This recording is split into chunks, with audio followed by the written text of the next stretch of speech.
اب آیت نمبر 261 سے کنٹینیوسلی 283 تک ہم پڑھیں گے انفال فی سبیل اللہ۔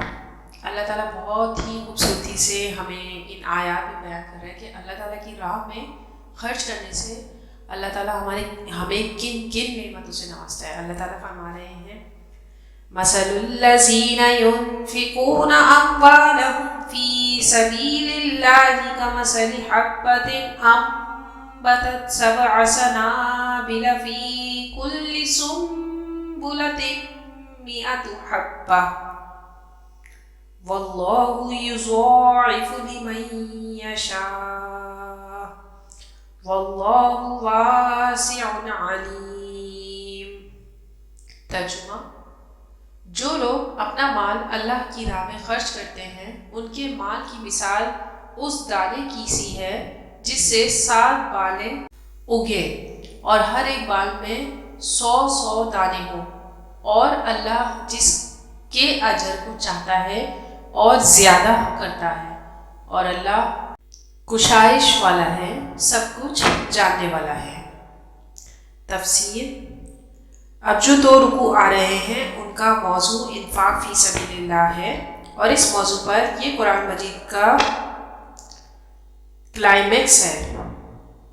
ان کے مطالعے سے پہلے یہ بات نوٹ کر لیجئے کہ اللہ تعالیٰ کی رضا جوئی کے لیے اپنا مال خرچ کرنے کے لیے دین میں کئی اصطلاحات ہیں۔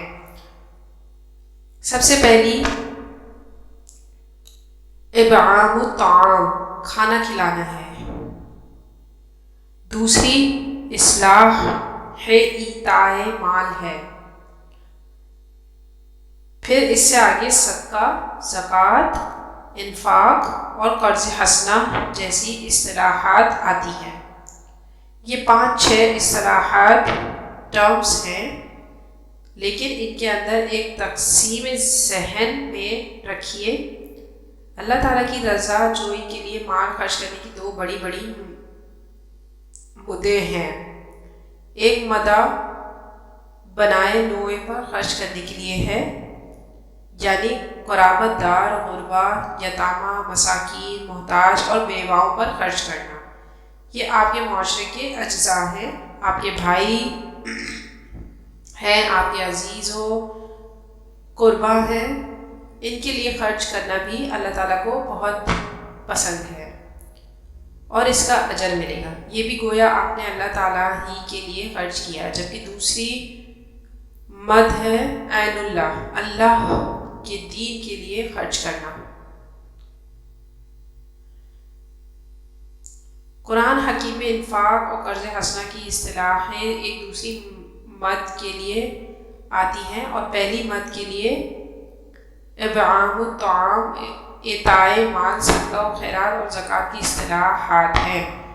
چنانچہ انفاق مال یا انفاق فی سبیل اللہ سے مراد ہے کہ اللہ کی راہ میں خرچ کرنا، اللہ کے دین کی دعوت کو عام کرنے اور اللہ کی کتاب کے پیغام کو عام کرنے کے لیے خرچ کرنا۔ اللہ کے دین کی دعوت کو اس طرح ابھارنا کہ باطل کے ساتھ زور آزمائی کرنے والی ایک طاقت پیدا ہو جائے، ایک جماعت وجود میں آئے۔ اس جماعت کے لیے ساز و سامان فراہم کرنا تاکہ غلبہ دین کے ہر مرحلے کے جو تقاضے اور ضرورتیں ہیں وہ پوری ہو سکیں۔ اس کام میں جو مال صرف ہوگا وہ ہے انفاق فی سبیل اللہ یا اللہ کے ذمہ قرض حسنہ۔ تو یہ یہاں اصل میں اس انفاق کی بات ہو رہی ہے۔ عام طور پر فی سبیل اللہ کا مفہوم بہت عام سمجھ لیا جاتا ہے اور پانی کی کوئی سبیل بنا کر اسے بھی فی سبیل اللہ قرار دے دیا جاتا ہے۔ ٹھیک ہے، وہ بھی سبیل تو ہے، نیکی کا وہ بھی راستہ ہے، فی سبیل اللہ ہے، لیکن انفاق فی سبیل اللہ کا مفہوم بالکل اور ہے۔ فقراء و مساکین اور اہل حاجت کے لیے صدقات و خیرات ہیں۔ زکوٰۃ بھی اصلاً غریبوں کا حق ہے، لیکن اس میں بھی ایک مد فی سبیل اللہ کی رکھی گئی ہے۔ اگر آپ کے عزیز و اقارب اور قرب و جوار میں اہل حاجت ہیں، غربا ہیں، تو صدقہ و زکوٰۃ میں ان کا حق فائق ہے۔ پہلے ان کو دیجیے، اس کے بعد اس میں سے جو بھی ہے وہ دین کے کام کے لیے لگائیے۔ جب دین یتیمی کی حالت کو آ گیا ہو تو سب سے بڑا یتیم دین ہے، اور آج واقعتاً دین کی یہی حالت ہے۔ اب ہم ان آیت کا مطالعہ کرتے ہیں۔ مثل الذین ينفقون اموالهم فی سبیل اللہ کمثل حبۃ انبتت سبع سنابل فی کل سنبلۃ مئۃ حبۃ، اس طرح ایک دانے سے 700 دانے وجود میں آ گئے۔ یہ اس اضافے کی مثال ہے جو اللہ کی راہ میں خرچ کیے ہوئے مال کے اجر و ثواب میں ہوگا۔ جو کوئی بھی اللہ کے دین کے لیے اپنا مال خرچ کرے گا، اللہ تعالیٰ اس کے مال میں اضافہ کرے گا، اس کو جزا دے گا اور اپنے یہاں اس اجر ثواب کو بڑھاتا رہے گا۔ یہ 700 گنا اضافہ تو تمہیں تمثیلاً بتایا گیا ہے، اللہ تعالیٰ اس سے بھی زیادہ اضافہ کرے گا جس کے لیے چاہے گا۔ صرف 700 گنا نہیں، اور بھی جتنا چاہے گا بڑھاتا چلا جائے گا اللہ تعالیٰ۔ واللہ واسع علیم، اس کے خزانوں میں کوئی کمی نہیں اور اس کا علم ہر شے کو محیط ہے۔ یاد رہے کہ جہاں پر جو ہم صدقہ پڑھ رہے ہیں، خرچ جو ہم نے اپنا مال کرنا ہے، وہ صرف اور صرف اللہ کی راہ میں اللہ ہی کے لیے کرنا ہے۔ انفاق فی سبیل اللہ یعنی کہ صرف اللہ کے دین کے لیے خالصتاً اپنا مال خرچ کرنا۔ کچھ لوگ ہوتے ہیں صرف پیسے سے محبت کرتے ہیں، بس پیسہ پیسہ پیسہ چاہیے، پیسہ چھپانا، پیسہ سیو کرنا۔ اس ذہنیت کے ساتھ اس دین کی راہ پر انسان ایک قدم بھی نہیں چل سکتا کہ ہر وقت پیسہ چاہیے، ہر وقت پیسہ چاہیے، جس کا مطالبہ یہ ہے کہ دنیاوی فائدے اور نقصان سے بے پرواہ ہو کر محض اللہ کا کلمہ بلند کرنے کے لیے اپنا وقت، اپنی قوتیں اور اپنی کمائیاں خرچ کرو۔ ایسے مسلک کی پیروی کے لیے تو دوسری ہی قسم کے اخلاقیات درکار ہیں۔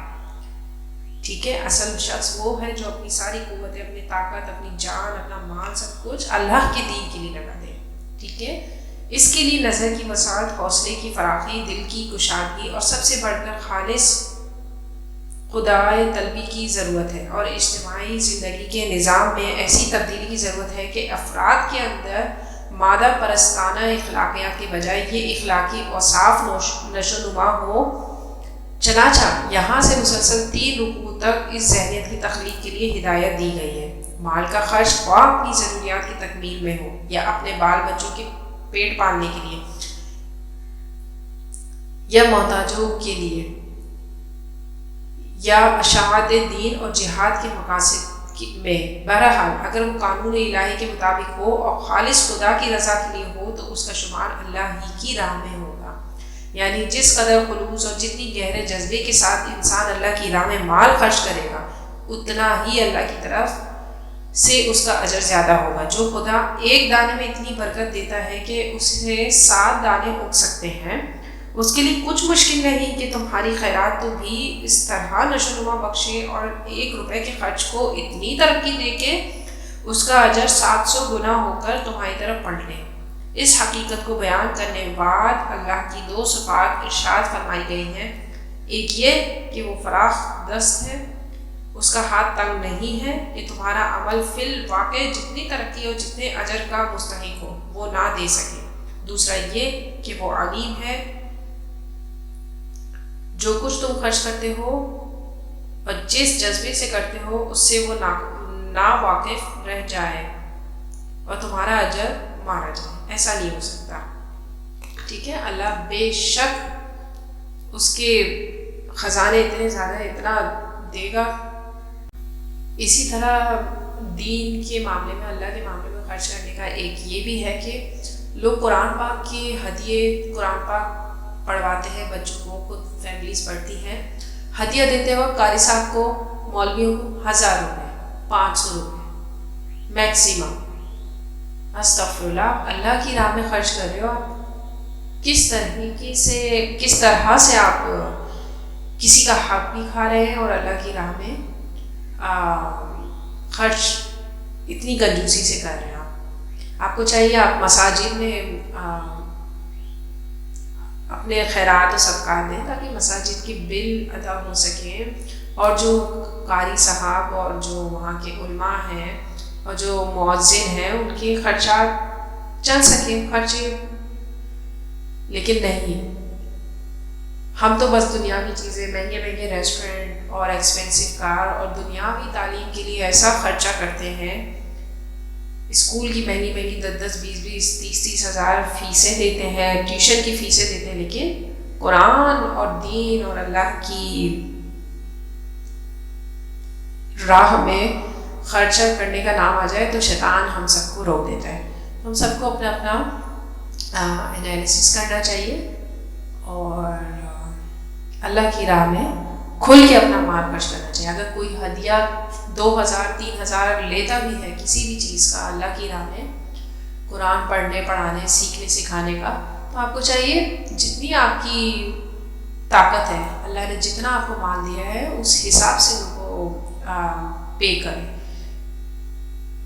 اللہ کی راہ میں، کیونکہ بہترین کام یہ ہے کہ اللہ کے دین کو پھیلا رہے ہیں آج کے قاری، آج کے استاد۔ تو یہ ہے انفاق فی سبیل اللہ کہ خالصتاً اللہ کے لیے مال خرچ کرنا۔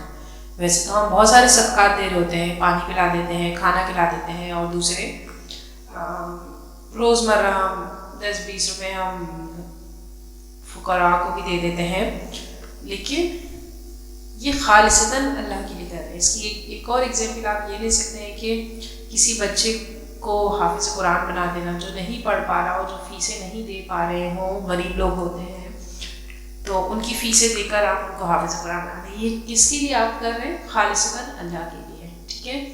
یا کوئی جہاد ہو رہا ہو، جہاد کے لیے پیسوں کی ضرورت ہو تو آپ کے پاس ہو اور آپ اللہ کی راہ میں لگا دیں سارے پیسے، جیسے صحابہ اکرام کرتے تھے۔ تو یہ خالصتاً اللہ کے لیے، کوئی اپنا اس میں فائدہ نہیں۔ اسی طرح ڈاکٹر اسرار احمد کی ایگزامپل ہمیشہ مجھے یاد رہتی ہے کہ وہ ڈاکٹر تھے، انہوں نے وہ دنیاوی تعلیم، وہ اپنی ڈگری، وہ سب کچھ چھوڑ کے خالصتاً دین کی سربلندی کے لیے کام کیا۔ تو وہ جو اللہ کے لیے انہوں نے اپنا ٹائم، اپنا وقت، اپنی ساری انرجی لگا دی، وہ کیا ہے؟ خالصتاً اللہ کے لیے صدقہ ہے، قرض حسنہ دیا ہے، کوشش کی ہے قرض حسنہ۔ تو یہ ہے انفاق فی سبیل اللہ، قرض حسنہ۔ یہاں پر خالصتاً اللہ کو قرض حسنہ، اللہ کی راہ میں خرچ کرنا اپنا مال، اس کا ذکر ہو رہا ہے۔ اس کے بعد اللہ آیت نمبر 262 میں فرما رہے ہیں الذین ينفقون اموالهم فی سبیل اللہ ثم لا یتبعون ما انفقوا منا ولا اذى لهم اجرهم عند ربهم ولا خوف علیہم ولا هم يحزنون۔ ترجمہ: جو لوگ اپنا مال اللہ کے راستے میں صرف کرتے ہیں، پھر اس کے بعد نہ اس خرچ کا کسی پر احسان رکھتے ہیں اور نہ کسی کو تکلیف دیتے ہیں، ان کا صلہ ان کی پروردگار کے پاس تیار ہے، اور قیامت کے روز نہ ان کو کچھ خوف ہوگا اور نہ وہ غمگین ہوں گے۔ بہت ہی خوبصورت ترجمہ ہے۔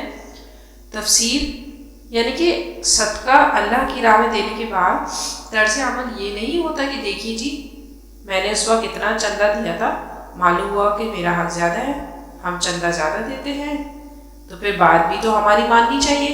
یا اگر کوئی شخص اللہ کے دین کے کام میں لگا ہوا ہے اور آپ اس کے ساتھ تعاون کر رہے ہیں تاکہ وہ فکر معاش سے آزاد ہو کر اپنا پورا وقت دین کی خدمت میں لگائے، لیکن اگر کہیں آپ نے اس کو جتا دیا، اس پر احسان رکھ دیا، کوئی تکلیف دہ کلمہ کہہ دیا، کوئی دل آزاری کی بات کہہ دی کہ میں تمہیں دے رہا ہوں، کہ میں تمہیں کھلا رہا ہوں، نعوذ باللہ، میں تمہیں اتنا خرچہ دے رہا ہوں، تو آپ کا جو اجر و ثواب تھا وہ صفر ہو جائے گا۔